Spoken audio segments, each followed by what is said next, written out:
Run, don't try behind, keep moving, the beast won't stop till we're dead. We arrived to Marrakesh quite late, so we had just enough time to wash up, have dinner, and rest before popping off to bed.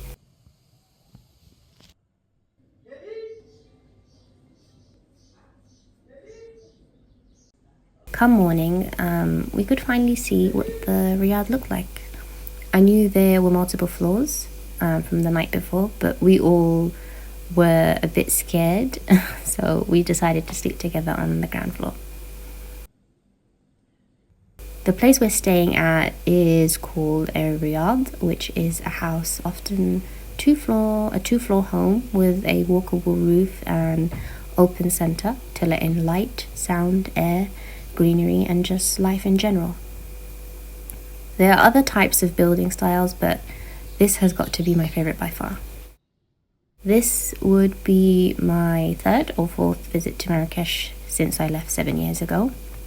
I lived here for a while as a teenager, and every time I visit, I notice something different. I think if you live in a place, especially when you're younger, you tend to miss the beauty of things a first time visitor would experience. So, with that in mind, I wanted to soak in the experience on a different level and absorb the big and small. My visit inspired a lot of different types of art, including this illustration. I thought it would be nice to finish it off while I take you along on some of my adventures. The incorporation of nature in architecture seems so intuitive here, especially in older buildings with a lot of people growing herbs and mint in different sized pots. The connection between people and their food is extremely prevalent. Food is more than just food here. It can be a kind gesture and a bid for connection between people.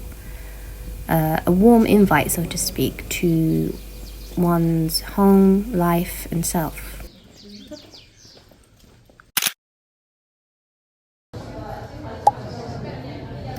It's spring right now, which is admittedly my favorite season here. So many smells fill the air, and a lot of them sweet. Orange blossom, rose, fresh bread, cake, and sunshine.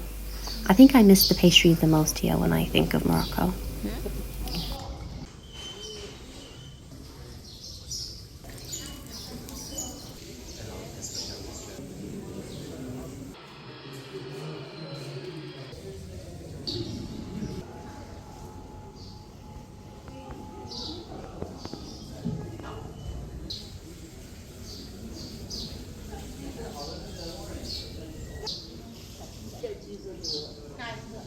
After lunch dessert is a huge part of the culture, with some families picking fruit some days while opting for tea, coffee, and cake other days.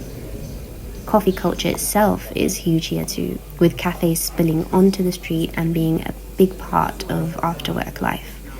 I'm not much of a coffee drinker myself, but I do love the smell of a good hot roast bubbling over.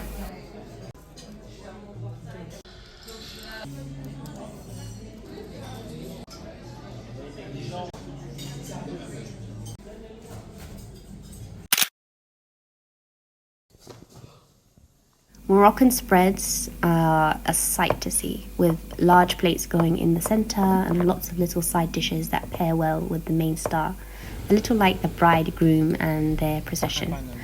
Some of my favorite treats include a cool glass of fresh pressed orange juice on a hot day, a warm cup of mint tea on a cold one, donjia, which isn't really a treat but a hearty meal that can cure even the saddest of hearts when done right.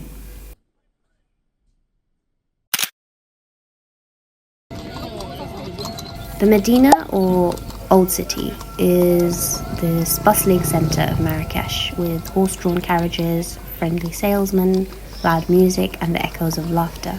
It's no doubt a popular spot for tourists.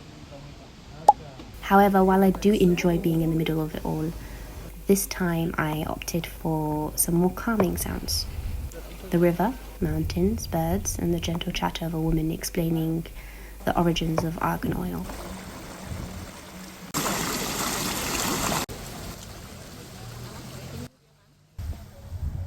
As a person who gets overwhelmed or overstimulated quite easily, this was my version of a holiday well spent.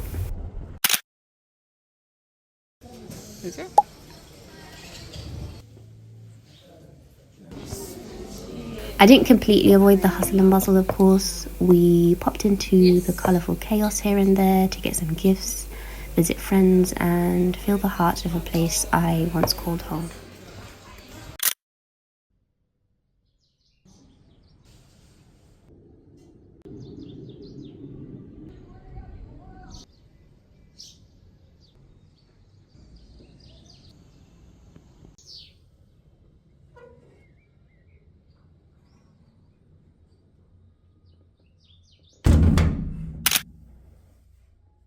It feels like way back when. I wish I had known it then. I wish I